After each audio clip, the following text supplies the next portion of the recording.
Hello दोस्तों, आज मैं आप लोगों के लिए सराउंडिंग द हेवन के नेक्स्ट एपिसोड को लेकर आ गया हूं। तो चलिए आप लोगों का बिना कोई टाइम जाए के चलते हैं इस एपिसोड की तरफ। जैसा कि लास्ट पार्ट में हम लोगों ने देखा था, एल्डर हान ने एक फॉर्मेशन के अंदर में इरफान को फंसा लिया था, जिसकी वजह से इरफान को बहुत ही ज्यादा प्रॉब्लम हो रहा था, क्योंकि एल्डर हान ने यहाँ पर अपने बैल को भी समन कर लिया था, जिसकी वजह से इरफान को यहाँ पर बहुत ही ज्यादा ग्रेविटी प्रेशर का सामना करना पड़ रहा था। और अब आगे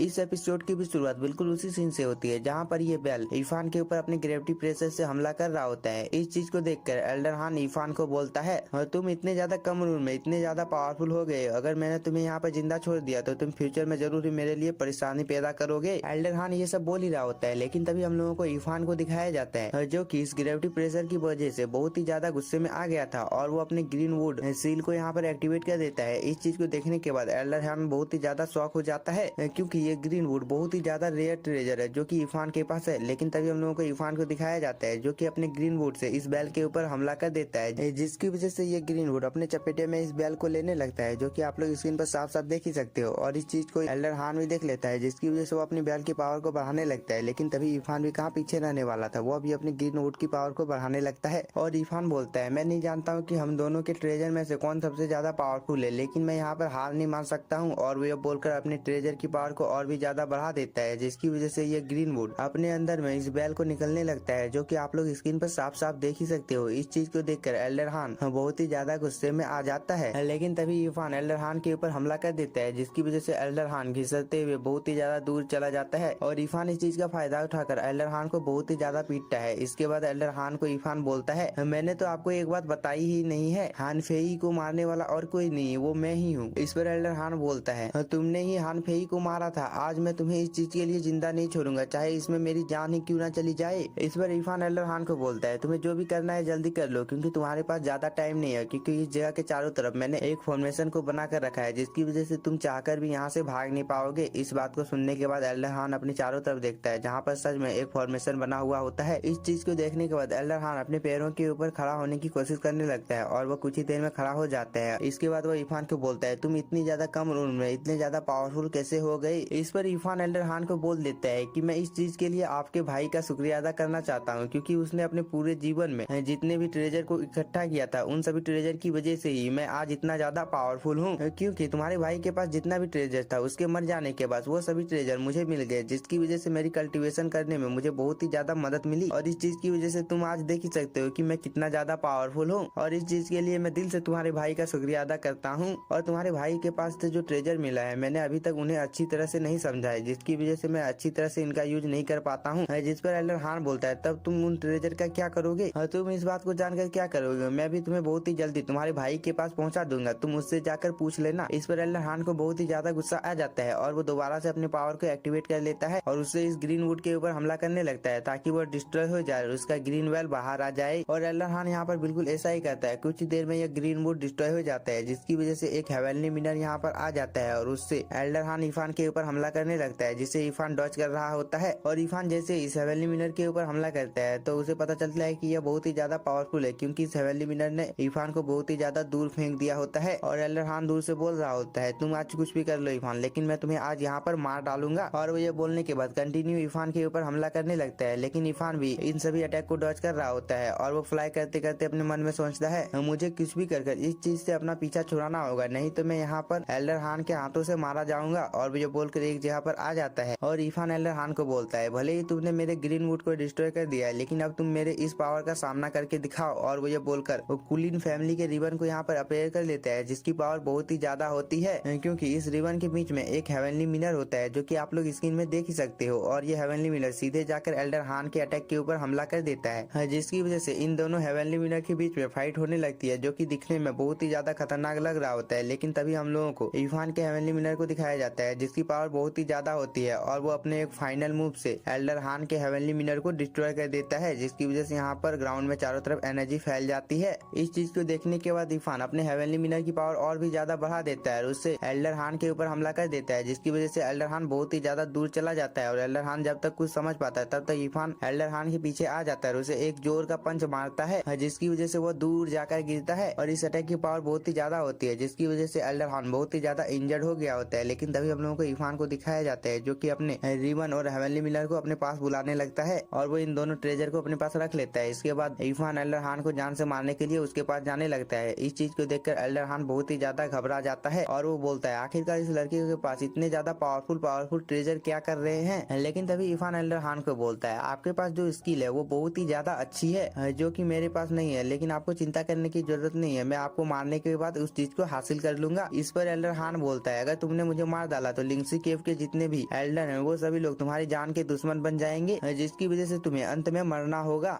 जिस पर इरफान बोलता है मुझे इस चीज की कोई भी चिंता नहीं है, क्योंकि मैं एक बहुत ही ज्यादा पावरफुल व्यक्ति हूँ और मैंने बहुत सारे लोगों को भी मारा है, जिसकी वजह से मेरे बहुत सारे दुश्मन हैं, इसलिए मैं तुम्हें यहाँ पर मार भी डालता हूँ, तो इस चीज से मुझे कोई भी फर्क नहीं पड़ता है। इस बात को सुनने के बाद एल्डर हान अपनी जान को बचाकर यहाँ से भागने लगता है, लेकिन तभी इरफान अपने फर्नेस को समन कर लेता है और उससे एल्डर हान के ऊपर हमला कर देता है, जिसकी वजह से एल्डर हान का शायद काम यहाँ पर तमाम हो गया है। इसके बाद इरफान बोलता है मैंने तो आपको आज मार दिया, लेकिन मुझे उम्मीद है कि आप अगले जन्म में एक अच्छे आदमी के रूप में अपना जीवन व्यतीत करेंगे। और वो ये बोलकर अपने फर्नेस को दोबारा से अपने पास बुला लेता है। इसके बाद यह सीन यहीं पर कट होता है। हम लोगों को इरफान को दिखाया जाता है जो कि एक पेड़ के नीचे में बैठा हुआ होता है और वो इस ट्रेजर को देख रहा होता है और वो बोलता है इस ट्रेजर के ऊपर में जितने भी निशान बने हुए थे वो सभी मिट गए हैं और इस ट्रेजर की पावर को समझने के लिए मुझे किसी पावरफुल व्यक्ति की मदद लेनी होगी। और वो ये बोलने के बाद अपने इस ट्रेजर की तरफ देखता है, लेकिन यह सीन यहीं पर कट होता है। हम लोगों को फिर से कुछ देर बाद का सीन दिखाया जाता है जहाँ पर इरफान फ्लाई कर किसी के पास जा रहा होता है और इरफान बोलता है याओची होली लैंड यहाँ से कई हजार किलोमीटर दूर है और इरफान यह बोलने के बाद यहाँ से चला जाता है। इसके बाद हम लोगों को रात का सीन दिखाया जाता है जहाँ पर इरफान एक माउंटेन के ऊपर में अपने मार्शल आर्ट की प्रैक्टिस कर रहा होता है, जो कि दिखने में बहुत ही ज्यादा कूल लग रहा होता है, जो कि आप लोग इस सीन पर साफ साफ देख ही सकते हो। और इरफान अपने मार्शल आर्ट की प्रैक्टिस बहुत ही ज्यादा देर तक करता है। इसके बाद इरफान फाइनली अपने एक पंच से जंगल की तरफ हमला करता है, जिसकी वजह से यहाँ पर एक बहुत ही बड़ा सॉफ्टवेयर क्रिएट होता है। इस चीज को देखकर इरफान बहुत ही ज्यादा खुश हो जाता है। लेकिन यह सीन यहीं पर कट होता है। हम लोगों को दोबारा से सुबह का सीन दिखाया जाता है जहाँ पर इरफान पैदल चलकर कहीं पर जा रहा होता है और वो बोलता है मुझे नहीं पता है कि शून्य को पार करने का कोई रास्ता है या नहीं, लेकिन मेरे लिए सबसे ज्यादा इम्पोर्टेंट काम यह है मैं सबसे पहले पोंगो को ढूंढूंगा, क्योंकि वही इस दुनिया में एक ऐसा है जो कि मेरा दोस्त है, बाकी सब तो मेरे दुश्मन है। और वो ये बोलकर आगे बढ़ जाता है। इसके बाद हम लोगों को एक रेस्टोरेंट का सीन दिखाया जाता है जहाँ पर कुछ लोग खाना खा रहे होते हैं, लेकिन तभी हम लोगों को इस रेस्टोरेंट में इरफान को भी दिखाया जाता है जो कि इस रेस्टोरेंट में आकर बैठ जाता है ताकि वह भी खाना खा सके। और हम लोगों को इस रेस्टोरेंट में इस मोटे आदमी को भी दिखाया जाता है जिसे हम लोग पिछले एपिसोड में देख चुके हैं और मुझे लगा था कि यह मोटा आदमी मर गया है क्योंकि एल्डर जी और जियांग ने उसे अपने साथ ले गए थे, लेकिन यह मोटा आदमी अभी तक जिंदा है। और वो इस दुकानदार को बोलता है तुम यहाँ पर और 5-6 कप शराब लाओ क्योंकि मुझे और भी ज्यादा पीना है, जिस पर ये दुकानदार भी बोलता है ठीक है सर, मैं आपके लिए अभी शराब लेकर जा रहा हूँ। इस बात को इरफान भी सुन लेता है और वो इस मोटे आदमी की तरफ देखता है और इरफान इस मोटे आदमी को पहचान भी लेता है। लेकिन इसी के साथ हम लोगों का ये एपिसोड हो जाता है खत्म। अगर आप लोगों को यह वीडियो पसंद आया होगा तो प्लीज वीडियो को लाइक कीजिए और चैनल को सब्सक्राइब, और अगर आप लोगों ने इसके नेक्स्ट पार्ट को नहीं देखा है तो जाकर उसे भी देख लीजिएगा। Thank you for watching.